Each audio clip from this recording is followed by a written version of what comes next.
lay my hands on at the time.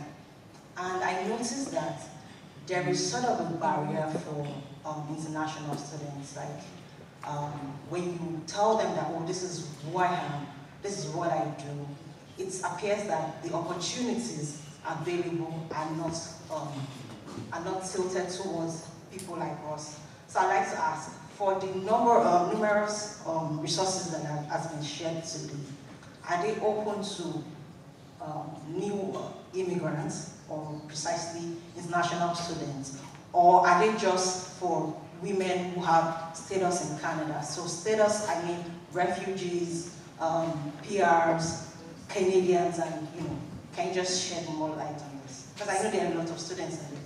It's a good question. Maybe you can lead it off. Is Futurepreneur available to support international students, or do you have to have permanent residency and so on? Because I know with a lot of government-funded programs, you're really highlighting a gap, which is if you don't have status, it's tough. So thank you for that question, and it's so timely. So Futurepreneur today, our eligibility criteria requires PR. I will tell you, soon, I can't tell you the exact amount of time, but it is the most important conversation that we're having internally about what does support for newcomers look like within Futurepreneur so that we can enhance our supports. We've just partnered with TD on support for newcomers, so I can tell you that it's coming. Changes are afloat within our organization to ensure that our access to capital is more accessible and inclusive to young entrepreneurs across the country. And I think, post-secondary institutions are grappling with this as well. What I would suggest is if OLU's willing, maybe we can pull together a list of the resources that are available, because there are some resources, it's just typically not federal government. So if you provide your email address, we'll put together some places you can go for help.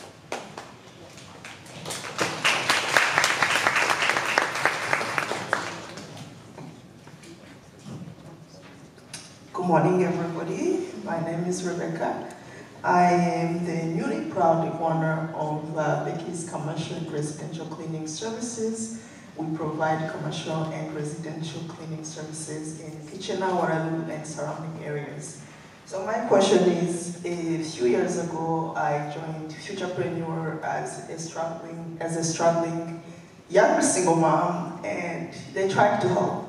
However, when we go to the funds, they said I had to have, I think, the matching funds of what I was asking. Of course, I didn't move forward because I didn't have the funds. So I guess my question is, what are you guys doing to make sure that women like myself, who are driven, who have the passion, who wants to make changes and are part of your program but don't have the funds, can still experience the dream of becoming an entrepreneur?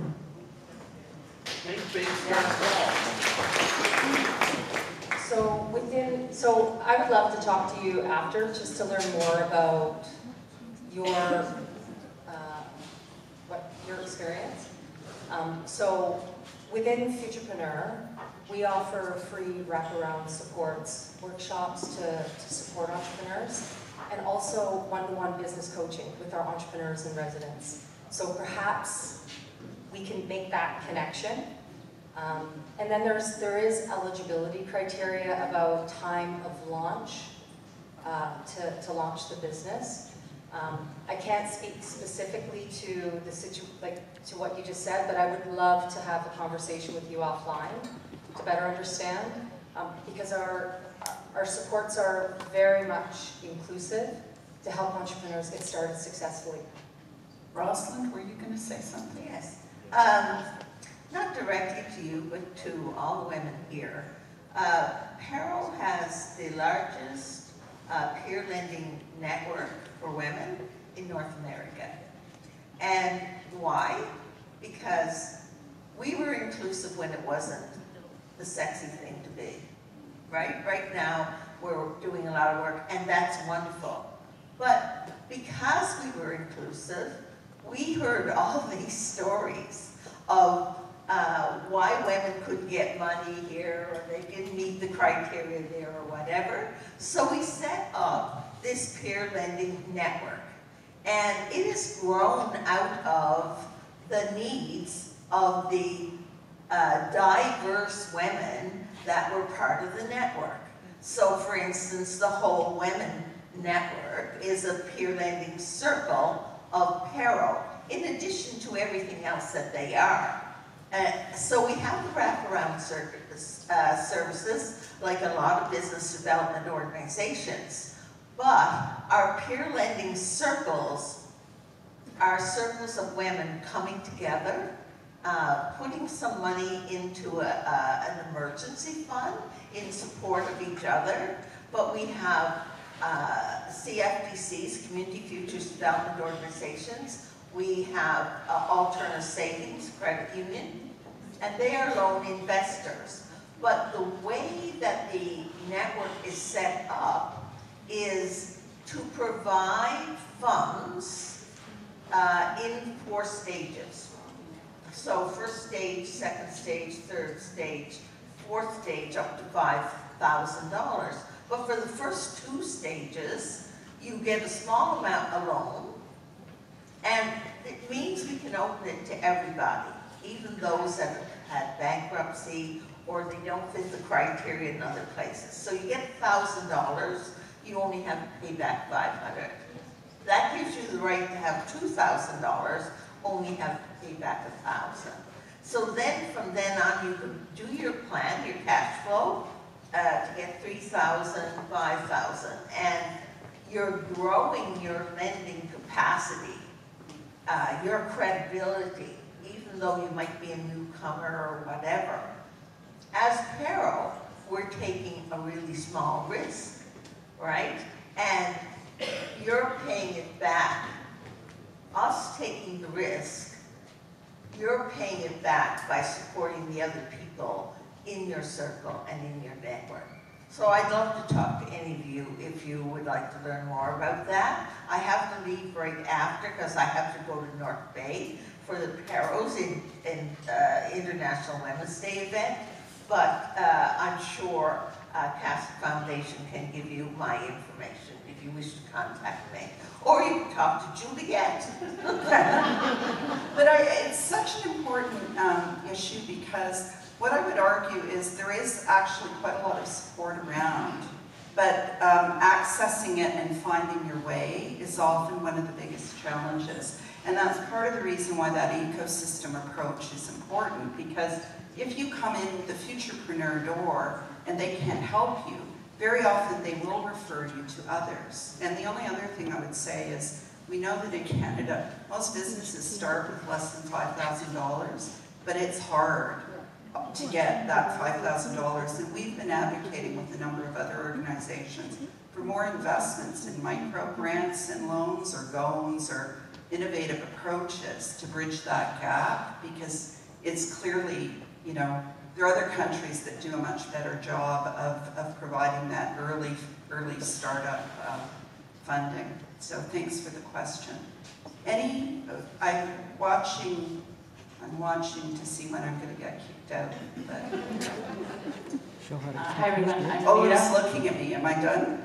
No. We have a couple minutes left. Okay. Hi everyone, I'm Meera. I run a full strategy firm that helps us actually on the digital strategy side. That's my tech background, and that's where I see, and I focus on women entrepreneurs. That's my niche market, because that's where I see a big gap with the women entrepreneurs, especially in confidence building and going digitally. My question was, a part of it is actually answered by funding available, because we see a very few investment, 2 or 3% that's like going into the women businesses.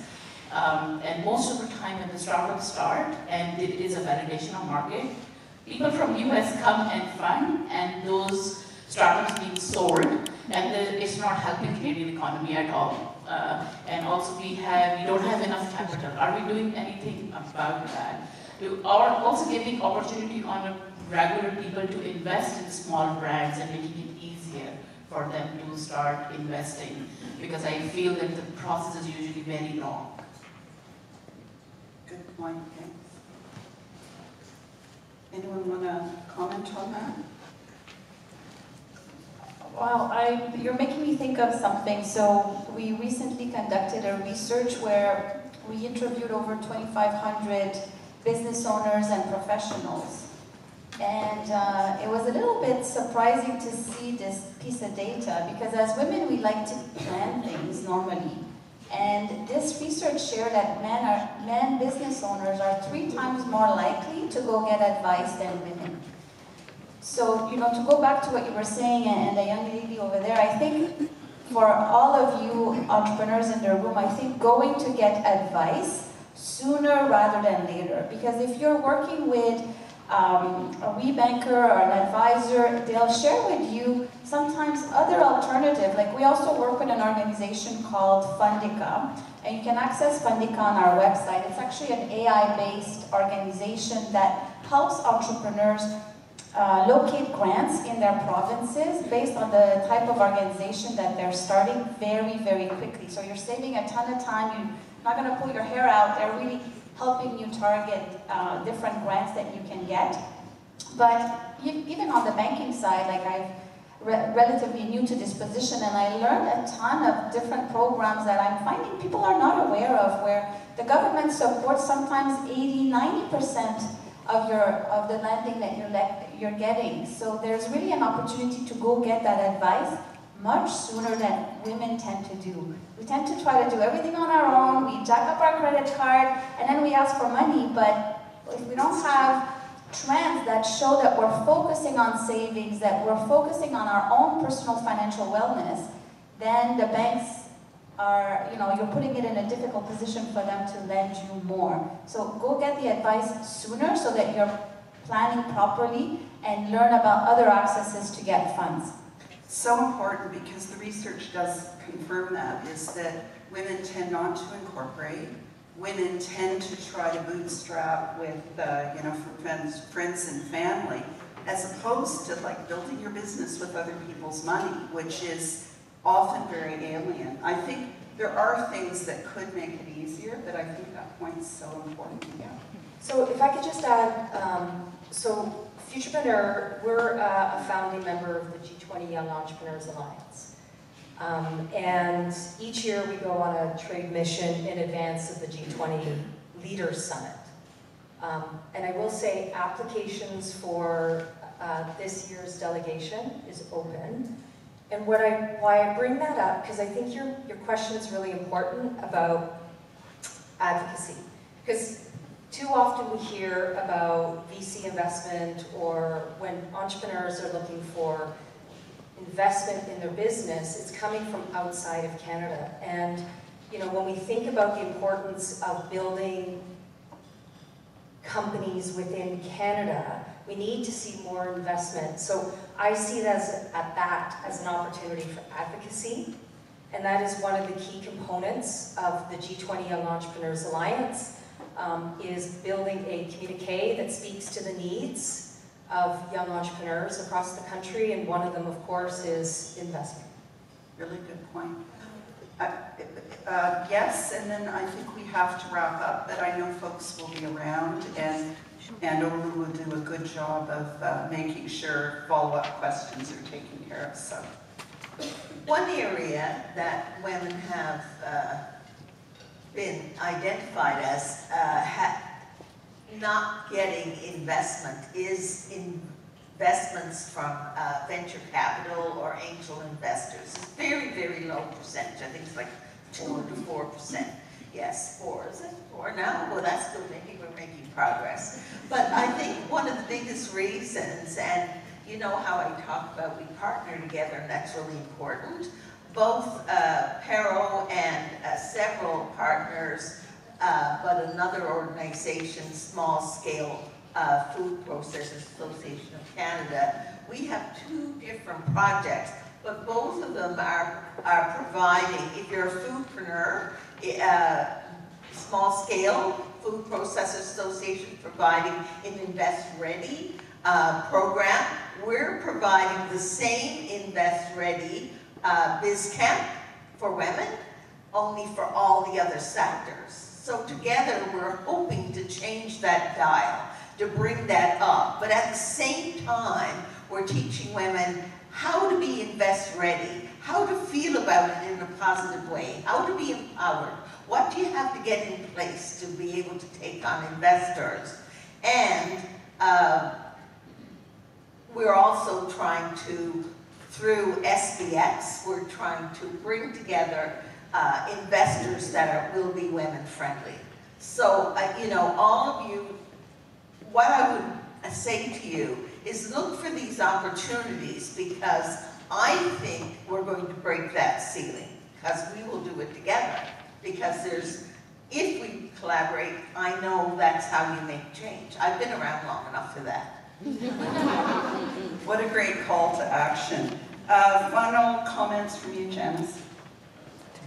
I just want to say, again, I just want to say thank you, and I completely agree. Like, we're better together. We're stronger in the ecosystem when we work together. And yes, if Futurepreneur can't help you, we have partners who can. And honestly, that is the important message to leave behind, is that the support is out there. We're all in this business together to help entrepreneurs start and succeed. Thanks so much. And final word goes to you, Julie. Thank you. Well, I would say, you know, I'm happy to be here today, and I'm happy to see the room is filled. And, you know, in light of Women International Day, I think, you know, we're all taking a step forward. We're, you know, making sure that we're connecting with right people. TV is supporting events like this across the country, but not just this month, but all year long. And, you know, as a previous women entrepreneur, I think one of the biggest lacks remains our social network. And we go to these events and we enjoy the coffee and we talk to one person, but we tend to stick to that person. So I'm really pushing you to step out of your comfort zone. Those students out there, go and meet more people and be curious and ask questions about what they do, because you will never know when you might need their expertise or their knowledge. And it was said earlier, your network is your net worth. Thank you very much.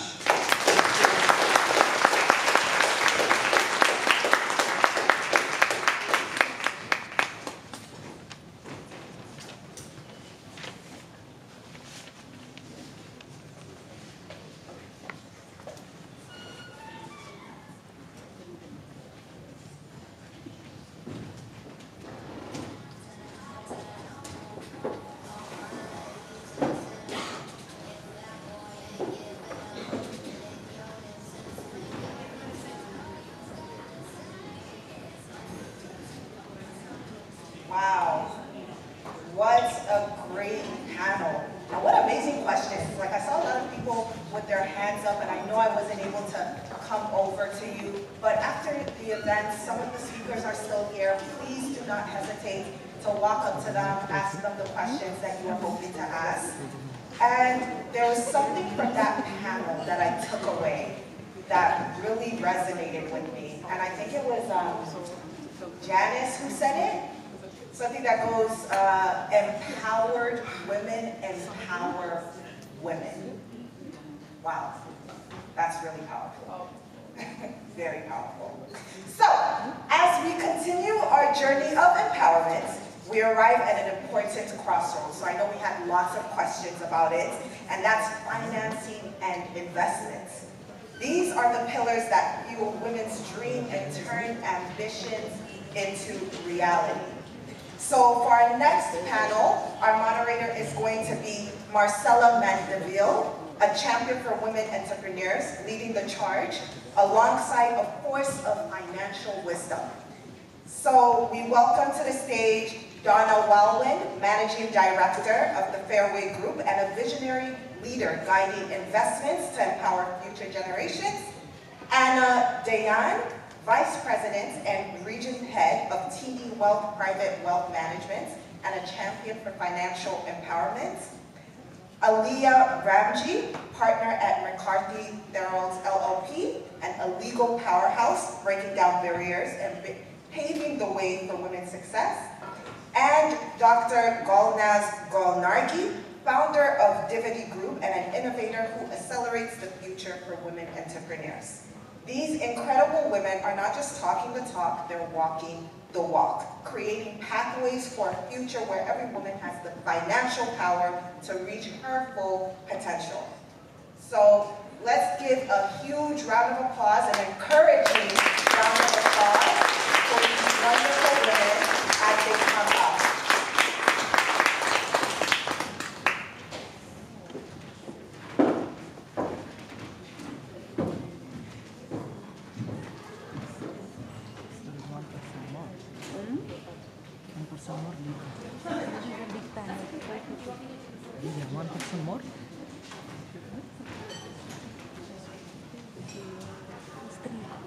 Feel so official at the podium. Thank you so much, and thank you to all the panelists joining us today. This topic obviously is something really important to everyone in this room in some way, shape, or form. We are talking about money, and we have personal relationships with money, and we have professional business relationships with money. So we really are here with this wonderful, esteemed panel to look at those two facets of how we are bringing money into what we want to achieve in our lives, and then how are we also sharing money out into the community and giving back in ways that's going to help us all grow and succeed. So I'm very excited. We had a chance to meet virtually, but it's really great to see everyone in person, and we will get a photo later. I love to take a lot of photos.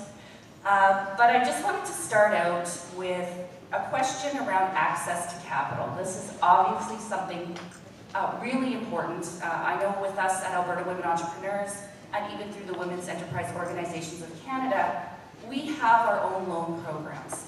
And we're always looking at ways that we can make sure those programs are as inclusive as possible. In Alberta, for example, and is anyone else here from Alberta? Okay, one person is from Alberta. And who here is not from Ontario, actually? Wow, so it's a very local group. That's amazing. So this is unusual for me. Usually, I am the one in a room full of people from Alberta, and I have to say, looking around the room, the diversity is incredible. And I'll admit, we don't get to see this enough in Alberta when we're talking about business and the economy. So when we talk about having a loan program, for example, and I can speak to that because that's our direct experience at Alberta Women Entrepreneurs, is that we have now lent $43 million out into the Alberta economy. And with every dollar that goes out, that repayment is then going back into the hands of women, specifically. Now, we would love to not have to exist. We would love it if there was true equity and there didn't need to be an Alberta or in any other province a woman-focused fund, but that's the reality. And so while we continue to work within the funds that we have, we're also looking out to the community to say, who else has funds that you want to bring in to this community? Out of that $43 million that we've been lending, that's over time, we've been lending for almost 29 years. We started with a loan fund of $5 million. That has gone into the community 7 times. That's $35 million. Less than a 1% default rate on those loans. And yet women are considered a higher risk. The data shows that doesn't make any sense. And so we need to push for that systemic change so that it's not just, women-focused programs or women-focused funds that are seeing the value of investing in women. So now I'll get to the panel. I've stopped ranting and raving up here. No, I'm just kidding. But how do we improve access to capital for women entrepreneurs and businesses to ensure they have the financial resources needed to thrive and contribute to the national economy? So I'll start with Aliyah. Thank you, and thank you to the Casa Foundation for the invitation.